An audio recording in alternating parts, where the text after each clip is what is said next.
Hey guys, this is Ashley at Downright Bookish, and today I'm going to be doing something a little bit different on my channel. I recently got a new planner. If you don't know, I am the self-proclaimed planner addict, so I have a ton of planners, and I thought I would share my latest addition to the collection. I noticed that there wasn't a ton of reviews about this planner, so I wanted to share it with you guys and let you know my thoughts on it. So if you are interested in learning more about that, today I am going to be reviewing the Poketo Project Planner. This is the Poketo Project Planner in the color Clay, but this comes in, I think, 6 additional colors, so it's definitely pretty versatile. So I wanted to kind of share why I bought this and give you a more in-depth review of what this kind of entails, because it's a very unique planner in my opinion. So a couple details about this planner. It has Smith sewn binding. It's 160 pages. It's 11.9 by 8.4 inches, which is a little on the big side in my personal opinion, but I'll get more into that a little bit later. This planner includes yearly, monthly, weekly project planning and a couple of different notes spreads in it. It also has an elastic closure, which is kind of nice to have. The cover is a vinyl kind of feel to it.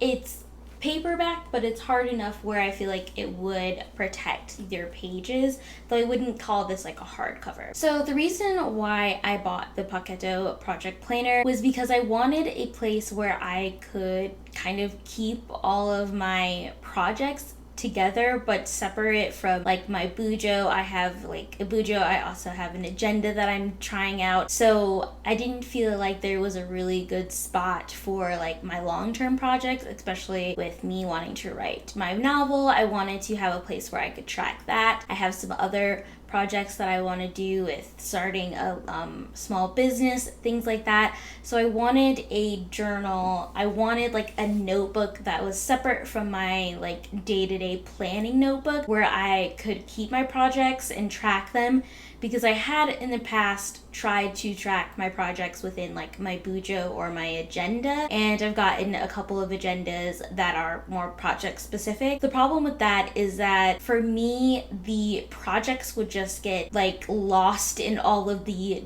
day-to-day things I needed to get done. So I thought by putting it in a separate journal, I would have an easier way to kind of look at an overview glance of what my projects were, where I was on, and if I was on track for meeting my goals for those projects, that sort of thing. I think when I show you the spreads of this planner, you'll really see why I think this planner would work really well for that, and especially, I mean, it's specifically made for tracking your projects. And another reason I wanted to pick it up is because I really love checking out new planners and experimenting with new layouts and designs, and this I have never seen done before, especially a lot of the layouts in this, so I knew I had to pick it up because I just wanted to see what this was all about.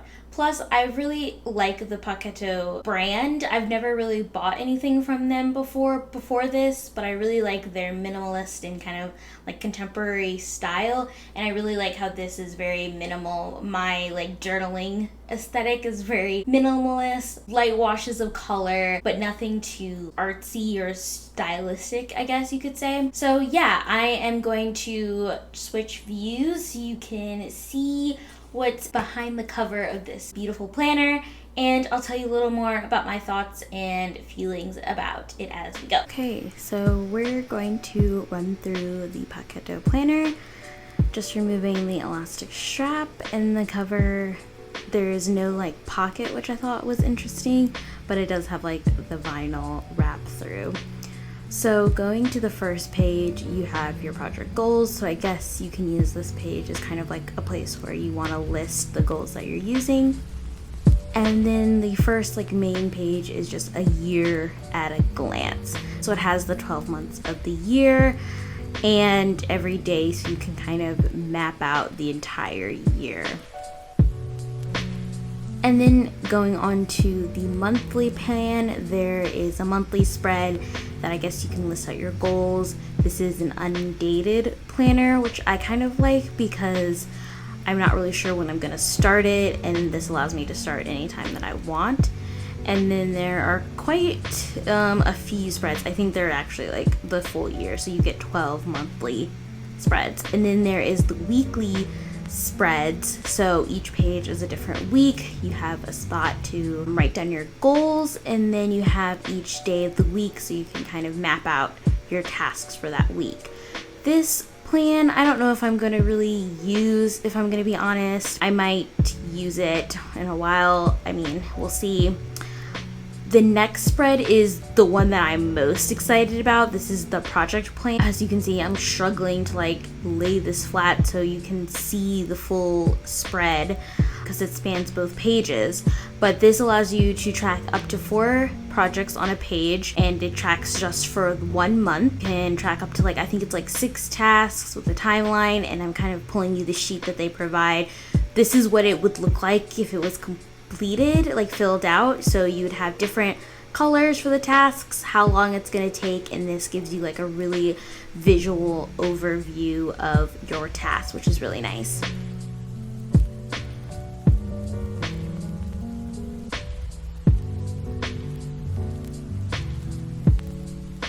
And then I went and counted all of the spreads for the project. So there's 4 on each page, and I believe there was a total of 27 pages. So there's over 100 projects. So there's like 108 projects that you can track, which is extremely nice. Like, that is a lot. The only negative point I would say is that the projects only span a month. So if you have a project that's going to span several months, you'll probably need like multiple sections to really cover it, but at least you get an idea of how many projects you have, and then you can kind of maybe use each page for a different project. The next spread is their notes spread, and this one I'm not really sure what I want to do with. It's like a grid kind of layout, and then there is this checklist with project, task, idea, notes, a meeting, and other, and then I guess you just check which one it is, and you just write down your notes basically. So I'm not really sure how I'm gonna use this because it's so separate from the normal task, but you do get quite a few pages of this layout.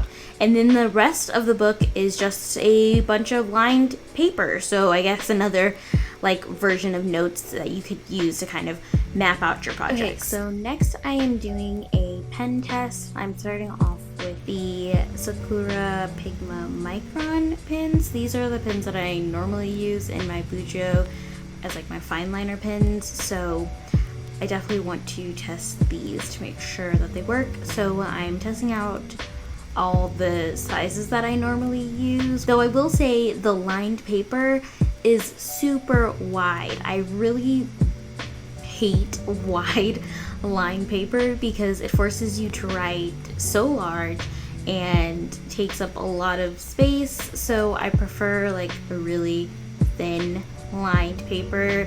Like college ruled is even too large for me because I like to write really small. That was kind of annoying about this, but I don't really honestly feel like I'm gonna be using the lined paper all that much, so it's not a huge deal. I also wanted to test my Lamy fountain pen. Wanted to see like how inky you could get, so I definitely did a large swatch of like paper, and I also messed up, so I kind of just like covered it up and scribbled.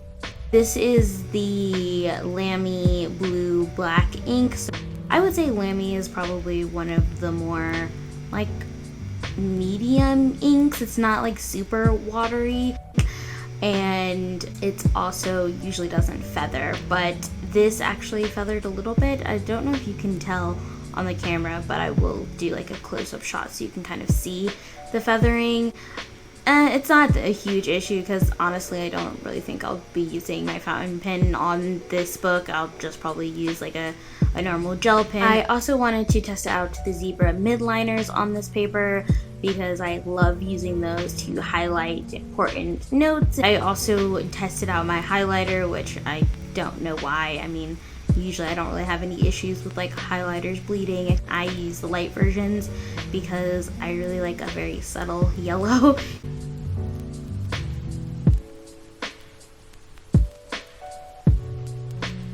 And then finally, we go into a couple of other pens and things that I use in my normal journals. I really love this metallic bronze Sharpie marker, so I wanted to see what the ghosting was like with this. I mean, honestly, in most of the books that I use, there's some type of ghosting with this Sharpie. And I also tested out the Furunosuke soft tip brush pen. And now you can kind of see some of the ghosting. I would say the Pigma microns were not that bad. I feel like that's pretty standard. The fountain pen wasn't horrible either. The scribbly part was a little bit of a mess, but that's not a huge deal.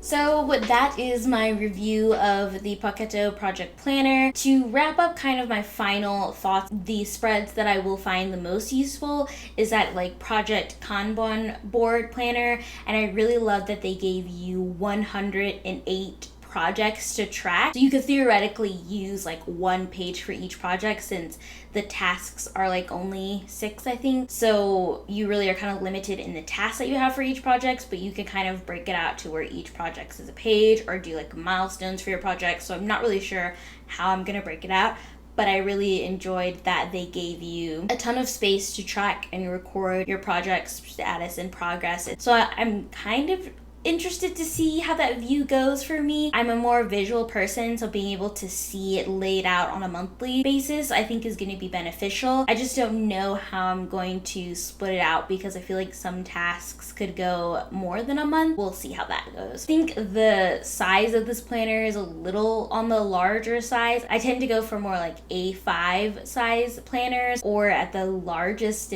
an A4. My other really big issue with it is that it does not really lay flat. I think I'll insert kind of what I mean by that. Like the spine lays flat, but the pages don't really go flat. I feel like you kind of have to finesse them and like work the spine to really get it to kind of flatten. The issue with that is that a lot of the numbers and some of the features in the project planner and the monthly planner and the yearly overview for that matter are kind of hard to see because they're right in that spine where that like hill is in the spine. I did a pen test for what my purposes are. I think this is fine. There was a little bit of ghosting on the other page, but that normally doesn't bother me, so I think I will be fine with this. I'm gonna give it a shot. Just the amount of pages in here, I will probably be using this for a while. I don't think I will use this up like very quickly. I don't know if I'm gonna really be using the notes section all that much, especially the one where it's kind of broken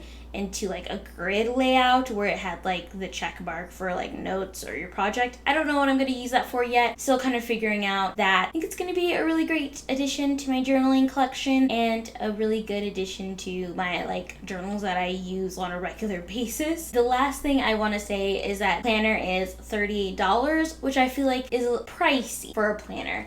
I know that there's probably nothing else like this on the market. If there is, please let me know in the comments below because I would definitely want to check it out. But I definitely think the 38 price range is a little bit on the high side, though I do think you're getting a ton of spreads and a big bang for your buck in that sense because I mean, like I said, there's 108 like sections to record your projects. So, I mean, that's the only issue with that is that it's on a monthly basis for those. But I think overall, I will see how I like it and determine if I think it's worth the money. At this point, I don't know if it would be worth the money, especially for people that are not as obsessed with journaling as I am. But if you are always looking for the next best thing and want to give it a shot, it's a beautiful notebook and something that would be great in your collection. So yeah, we'll give it a shot. Poketo is a little bit on the pricier side in general, so that's not too surprising for me. So we'll see. But yeah, I hope you guys enjoyed this review. Let me know if there's any other journals that you'd like me to review. I am someone that really needs to like see what the layouts are inside so I can get a sense of how I'd want to use the journal before I purchase them. So if that's something that you are interested in too, I have a ton of journals that I could go through and show you kind of what the layout is, what it feels like, and some ideas for how to use them, even if that's something you'd be interested in. So let me know all of that in the comments below. And yeah, I will see you guys very soon with another video. It'll probably be book related, but I do have another journal that I want to feature and show, so who knows, we might be doing another planner review in April as well. But yeah, I will see you guys very soon with another one. Bye.